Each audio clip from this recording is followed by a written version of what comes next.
Hello, this is a video about starter removal and replacement on a Foxbody 87 through 93 and will also work 94, 95. Alright, I'm going to show you the easy way to do this. Let me first by showing you the starter. Your factory unit's going to look like this. This weighs about 5 pounds. This is an aftermarket high torque starter. The solenoid's upgraded here, so it puts less stress on your apron mounted solenoid on the fender well there. This one's at 3.5 pounds, which, you shave a little bit of weight there, about 1.5 pounds. So that's basically the difference.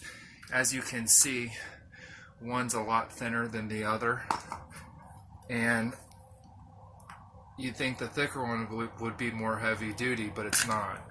Now I'm going to show you the differences here on these two. This is a factory refurbished unit, but a 10mm bolt goes right through there, and that's your power lead. That's all you got to connect if you're going back with a heavy 5-pound factory unit.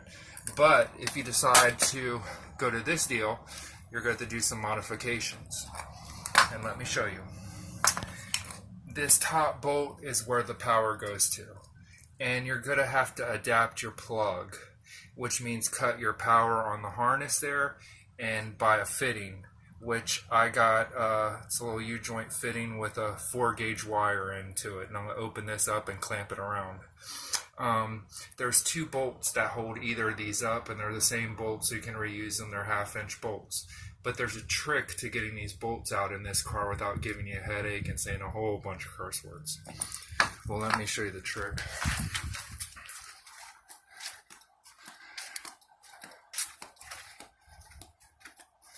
Here's the tools you're going to need for the job. You're going to need a 1/2-inch deep well, 3/8, some extensions, 2 long ones, normal size, and 1 short one. You're going to need a ratchet, and you're going to need, I think, a 10mm bolt right here, socket, excuse me. To cut that power wire I was telling you about, you're going to need either side cutters or something that will cut like this.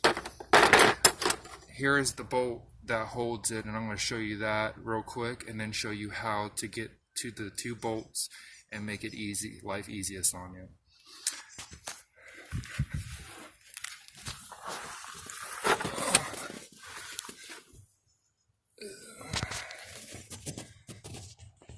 So here we are. If you can see, the starter would go up in here, this area up here. You see in that hole, 1 bolt down here and 1 bolt at the top.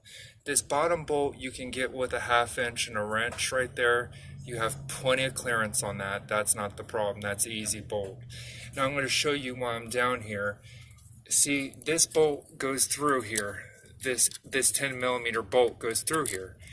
On the 10mm bolt that goes through here, on the starter itself, now it's the nut, the bolt that goes through this is bigger. You either have to wallow this out and cut these ears off to make it work, because these ears will ground against other things. You don't want that to happen.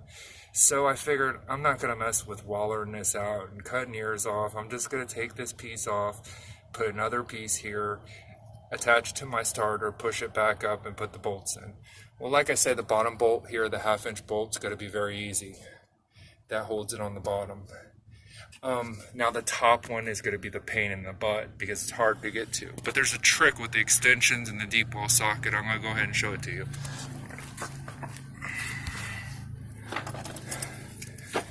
If you can see there, I'm going to get it in right on top of the motor mount. Right in that space here. Sometimes it makes it easier to take that end off so you can get it to where you want it. And then come back and put that end on. Now, it's going to fall like that.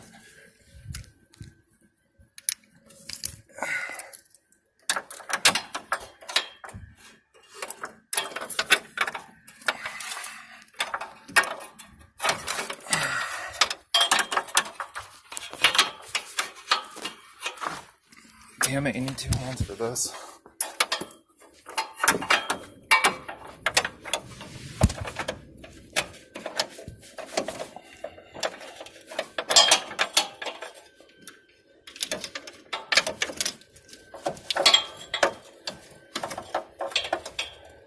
There's that damn extension.